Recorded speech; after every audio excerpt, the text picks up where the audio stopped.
आज मैं सांसद हूं, मैं 2 बार विधायक बना, मैं पार्टी में अच्छी जगह रखता हूं, इसके बावजूद भी मैं मेरी टिकट मेरी इच्छा से नहीं ले सकता हूं। मेरे निर्वाचन क्षेत्र की जनता तय करेगी कि इसको टिकट देना है या नहीं देना है। इस पार्टी में हमारा सिलेक्शन पावर उस क्षेत्र की जनता के पास है, वो तय करेगी किसको चुनाव लड़ाना है, किसको चुनाव नहीं लड़ाना है। हमारा कोई सुप्रीमो नहीं है, मैं इस पार्टी का एक मामूली सी कार्यकर्ता हूं।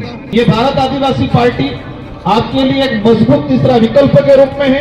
साथ ही हमारे प्रदेश अध्यक्ष और डूंगरपुर बांसवाड़ा से पहुंचे हुए हमारे समस्त जिला अध्यक्ष, ब्लॉक अध्यक्ष, हमारे 5 विधायकगण, सारे पत्रकार बंधुओं को भी मैं धन्यवाद देना चाहूंगा। हम डूंगरपुर बांसवाड़ा में एक आभास होता था कभी कि मीडिया हमें कवरेज नहीं कर पाती, इसमें थोड़ी कमी हमारी भी थी, थोड़ी मीडिया की भी थी कि मीडिया हम तक नहीं पहुंच पाती थी, हम मीडिया तक नहीं पहुंच पाते थे। और इसी भावना से और कई अन्य उद्देश्यों से ही हमने ये कार्यालय खोला है। इस कार्यालय उद्घाटन में हमारे पहुंचे हुए मंच पे विराजमान हमारे धानका समाज के, साथ ही देवासी समाज के, हमारा एससी समुदाय, ओबीसी समुदाय और समस्त समुदाय से पहुंचे हुए प्रभुत्वगण, हमारी माताएं बहनें, सारे युवा साथी लोगों ने एक मैसेज बना रखा था, इस तरह से माहौल बना रखा था कि ये पार्टी डूंगरपुर बांसवाड़ा की है। लेकिन ये कार्यालय खुला तो सबको एहसास होगा ये बांसवाड़ा की नहीं, राजस्थान की है और वर्तमान में सबसे बड़ी तीसरी पार्टी के रूप में अपना स्थान रखती है। मैं मेरी बात शुरू करने से पहले ये जो वट वृक्ष बना है आज, जो भी कहें हम छोटा मोटा, हम आज 5 विधायक हमारे, मैं सांसद के रूप में राजस्थान में तीसरी बड़ी पार्टी के रूप में, इस पार्टी को यहां तक लाने में कई लोगों का योगदान रहा है, कई ने कुर्बानियां दी है। इस पार्टी को मुझे सांसद बनाने में कई ऐसे लोग होंगे जिन्होंने रात दिन मेहनत किया, हो सकता है वो आज गुजरात में मजदूरी कर रहा होगा, कहीं कामकाज कर रहा होगा। मैं बैठे बैठे सोच रहा था, वो वक्त याद आ रहा था जब शुरुआत किया था हमने, तो लोग हंसते थे और विरोधी भाषण देते थे कि जिनका कोई आगे पीछे नहीं है, जिनका कोई माईबा नहीं है, जिनका एक वाड़पंच भी नहीं है, वो क्या करेंगे। हमने वो दौर भी देखा है कि हमें सार्वजनिक जगह नहीं मिलती थी सभाओं के लिए, हमें वो दौर भी देखा है कि हमारे पास टेंट नहीं हुआ करता था। हम प्रकृति की गोद में उन पहाड़ों में आम के पेड़ के नीचे, पीपल के पेड़ के नीचे भी शुरुआत किया है। और हम ये एहसास करते थे, कोई सरपंच भी अगर हमारे बीच में आ जाए तो हमें थोड़ी महसूस होता था कि यार हमारा कोई आया। लेकिन मेहनत इतने लगन से किया, एक सच्चाई के मार्ग पे चले, उद्देश्य को लेके चले, लोभ लालच में नहीं आए, और इसी वजह से आज एक सांसद और 5 हमारे विधायक यहाँ पर उपस्थित हैं और कई सरपंच हैं हमारे, कई प्रधान हैं। और मुझे विश्वास है हमारे पदाधिकारियों पे, इस पार्टी की विचारधारा पे, हमारे उद्देश्यों पे कि आने वाले समय में राजस्थान ही नहीं पूरे देश के अंदर एक शानदार परफॉर्मेंस होगा। मैं ये जो कार्यालय खोला है, मैं इसके बारे में बता दूं, कार्यकारिणी को लेके हम लोग संभाग वाइज प्रभारी बनाएंगे, हम किसी को भी अध्यक्ष नहीं बनाएंगे। संभाग वाइज प्रभारी बनेंगे, प्रभारी में जो बेस्ट काम करेगा, जो गरीब के लिए, दबे कुचले के लिए, सच्चाई के लिए आवाज उठाएगा, उनको हम जिम्मेदारी देंगे। और हमारे कई आसपास साथी सोच रहे होंगे कि पार्टी कैसे होगा।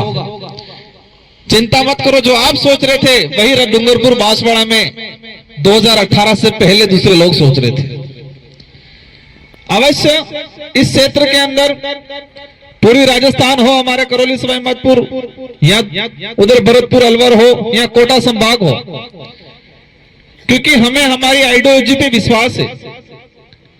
और हमारी आइडियोलॉजी में ये चीज है, हमारे संचालक महोदय कह रहे थे, मैं एक बात बताना चाहूंगा, मैं इस पार्टी में हमारा कोई सुप्रीमो नहीं है, मैं इस पार्टी का एक मामूली सी कार्यकर्ता हूं। भले आज मुझे सांसद बनाया गया है और हमारी पार्टी की बखूबी यह है कि कोई भी हो अगर पार्टी में अनुशासनहीनता करता है तो उसको पनिशमेंट किया जाता है। आज मैं सांसद हूं, मैं 2 बार विधायक बना, मैं पार्टी में अच्छी जगह रखता हूं, इसके बावजूद भी मैं मेरी टिकट मेरी इच्छा से नहीं ले सकता हूं। मेरे निर्वाचन क्षेत्र की जनता तय करेगी कि इसको टिकट देना है या नहीं देना है। इस तरह की खूबसूरत सिलेक्शन प्रणाली किसी भी पार्टी में नहीं मिलेगी। ये लोकतंत्र है। लोकतंत्र में सिलेक्शन और इलेक्शन, सिलेक्शन पार्टी का जो उम्मीदवार तय किया जाता है तो वो सिलेक्शन किया जाता है और इलेक्शन जनता वोट देती है। लेकिन इन राष्ट्रीय पार्टियों ने सिलेक्शन का पावर जनता से छीन के हाईकमान के रूप में ले लिया और इसी वजह से अच्छा जनप्रतिनिधि नहीं चुन पाता है। इस पार्टी में हमारा सिलेक्शन पावर उस क्षेत्र की जनता के पास है, वो तय करेगी किसको चुनाव लड़ाना है, किसको चुनाव नहीं लड़ाना है। इलेक्शन से इंपॉर्टेंट सिलेक्शन है हमारा। तो इसी बात पे आना चाहूंगा। और इस पार्टी में राजकुमार रोत आज गलत करेगा तो राजकुमार रोत भी पनिशमेंट होगा। आदमी सर्वोपरि नहीं है, व्यक्ति इंपॉर्टेंट नहीं है, व्यवस्था इंपॉर्टेंट है हमारी और व्यवस्था ही बरकरार इंपॉर्टेंट रहेगी। इसलिए मैं मानता हूं क्योंकि वो हमारी सबसे बड़ी ढाल है। क्या है ढाल? ये जो व्यवस्था है हमारी, और इसी से हमें ताकत मिलती है और इसी से हमें कॉन्फिडेंस आता है कि हमारी पार्टी कहीं रुकने वाली नहीं है। इसलिए साथियों, मैं पूर्वी राजस्थान इस इलाके के कोटा संभाग से कुछ साथी आए हैं।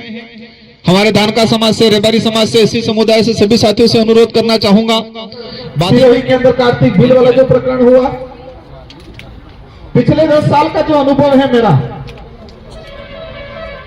सरकार कोई भी हो, लेकिन अन्याय जिस पे हो रहा है उस पे होता ही जा रहा है। इसलिए ये भारत आदिवासी पार्टी आपके लिए एक मजबूत तीसरा विकल्प के रूप में है। जितने जो हमारे विधायक खड़े हुए सोच रहे होंगे कॉलेज कौन सी कॉलेज से निकल के आए।